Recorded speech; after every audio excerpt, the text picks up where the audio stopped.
You are now tuned into Word on the Street on 95.5 WSB. We continue to celebrate the life and legacy of Hank Aaron. Memorial service tomorrow at 1 p.m. You can catch that on the WSB radio app and at WSBradio.com. Shelley Winter up next right at this moment is an Atlanta Braves legend, I say. You know him. Everybody knows him. You know anything about the Braves, you have to know him. Absolutely. Mr. Andruw Jones, thank you, my brother, for joining us. We appreciate you so very much, brother. Thank you for having me, guys. First, we wanted to ask you, what was your relationship with Hank Aaron, and how did he impact your career and your post-career? Well, first of all, I mean, I got to know him way early in my career, but I become more friends with him later in the career because he started coming around more for special events and stuff like that. And I got a chance to travel with him on occasion, and all we did was talk in baseball. I mean, this man is a legend. Everybody know who he was.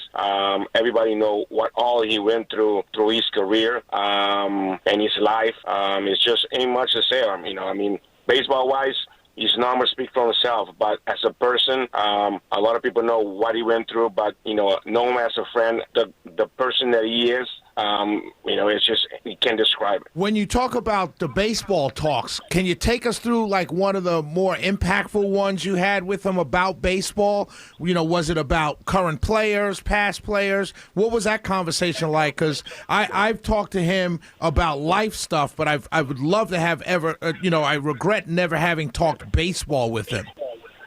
Well, I got a chance in 05. I mean, I've talked with him before. We have talked baseball, the game and stuff like that. But in 05, in 05, I flew to Houston to receive the Hank Aaron Award.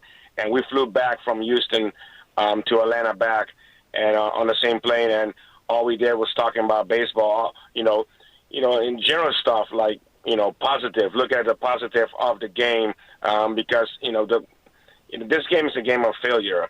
But if you go out there and not be afraid of the mistake, you're going to be successful. So, stuff like that he talk about. I always ask about, how's my family doing? How's my kids doing? So he was a very, very, very family man. So let's move to today, and I want to get back to Hank Aaron, but today, just so happens, Mark Bradley of the AJC wrote an article about the Hall of Fame vote coming up, and I wanted to ask you about that and your feelings. If you didn't read the article, essentially saying that it's your time, you need to be in the Hall of Fame, and many of us agree with that. What are your feelings on that?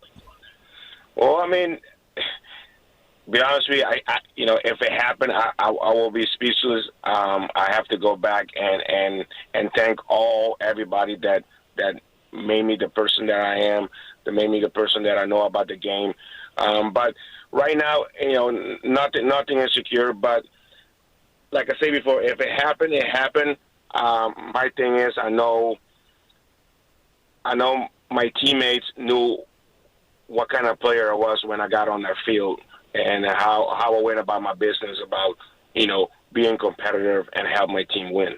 We're talking to Andruw Jones, started his career with the Atlanta Braves in 1996, Major League Baseball. Is this true or false, Andruw? Is it a myth or is it the truth that you were standing next to Willie Mays on the field one time and Willie Mays said, I quote, "Kid, you might be the best center field I've ever seen play." True or false?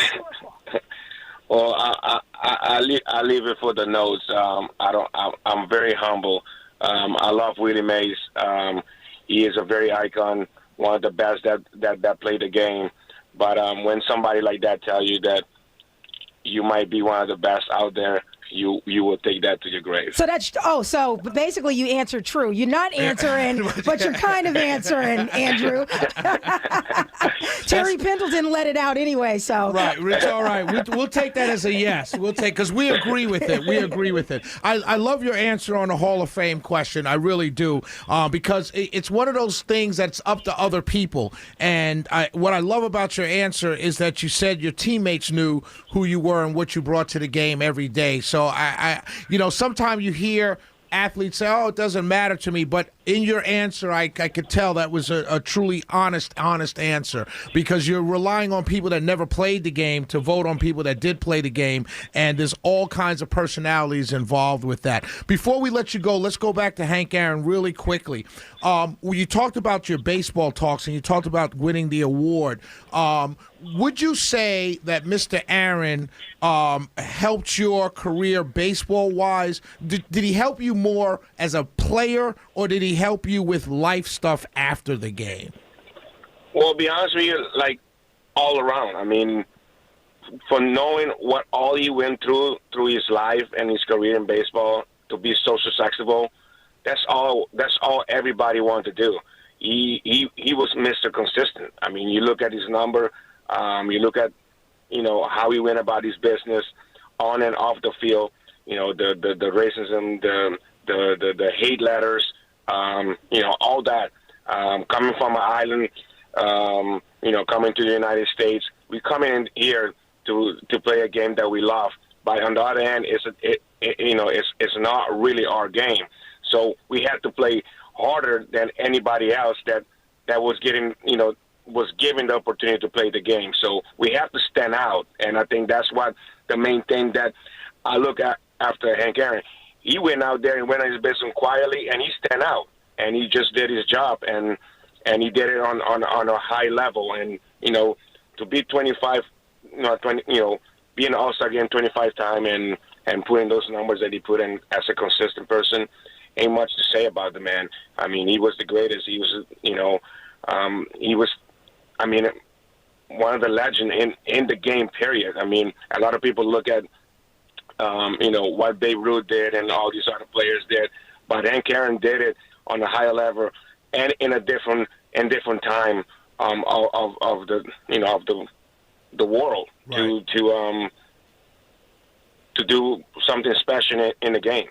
So, the final question. I know we said we're going to let you go. Final question. When Hank Aaron was elected to the Hall of Fame in 1982, he didn't get 8 votes. What are your thoughts on that? Well, I mean, like I say, it's so political, and it go to everybody that and have not a chance to be in the Hall of Fame. You go back to anybody. You look at the great Del Murphy, 2-time MVP, had great numbers. They never vote him in. You look at Fred McGriff, one of the greatest that played the game as first base, almost 500 homers. He didn't get voted in. So it's very political. It go back to as a lot of other players. How come Ken Griffey did not get 100%? You know what I mean? So it's you get that one person that is always going to be the outlook and say, nah, I'm not going to vote for him because I don't want him to be United. So it's always political. So like I say, I leave it in anybody else. And if I end up getting voted into the Hall of Fame, I got a lot of people to thank. But if it don't happen, life move on. That's right. Andruw Jones, Atlanta Braves, 1996 to 2007. As a Mets fan, we're going to let you go, but I have to tell you this. As a Mets fan, I did not like you. I do not like you. I did not. Now I like you because I'm not a Mets fan. But you came to my Yankees by the time I transitioned in 2011, so you're my boy. Good job. Thank you so much. We appreciate you. Thank you. Thank you, guys. Thank you for having me. Thank you for being on. Andruw. You're always welcome. If you ever have anything going on with charity or anything like that, please feel free to let us know. Let the great Z Mullen, thank you to her for getting you on for us, and let her know. We'll shout out whatever you got going on, brother. This is mi casa y su casa, my brother. Espanol? Absolutely. Oh, wow. All right. Thank you. Thank you, guys. Thank you, Andruw. Habla Espanol, Shelley Winter? Come on now. I'm Come on now. I'm shocked. Come on now. I'm trying to do good radio here. Scotty B, all the times I broke out in my bootleg Spanish, she has never said anything. So you're going to pull out the generic mi casa es su casa. He's a baseball fan. Because I'm a baseball fan. One, number two, I really, you got to understand the brutal honesty in his answer. Yes. You know what I mean? It's one thing to say. It's one thing to say, "Oh, I don't care about winning an Oscar," or "I don't care about winning this award." You know what I'm saying? Yeah. It's one thing to say that, but it's another thing to say, "I really only concerned because my teammates knew what I brought to the game." That's a powerful, honest statement. Huge. That's huge, right, Scotty B? Absolutely. That's huge. And that made you speak Spanish. That made me speak Spanish. You lucky I didn't break out with Daddy. Right. Oh, no, not Poppy. You Poppy, you Not Poppy. Poppy. You Hey, lucky I didn't Poppy. break out with that. Big I mean, Poppy. I love athletes who are brutally honest, because there's so many out there that say things to make themselves appealable or nice to the Yes, rest of true. the world. Yep. You know what I mean? He was being honest, and it's a real answer, because you really do. You played sports. I played sports. Scotty B played sports.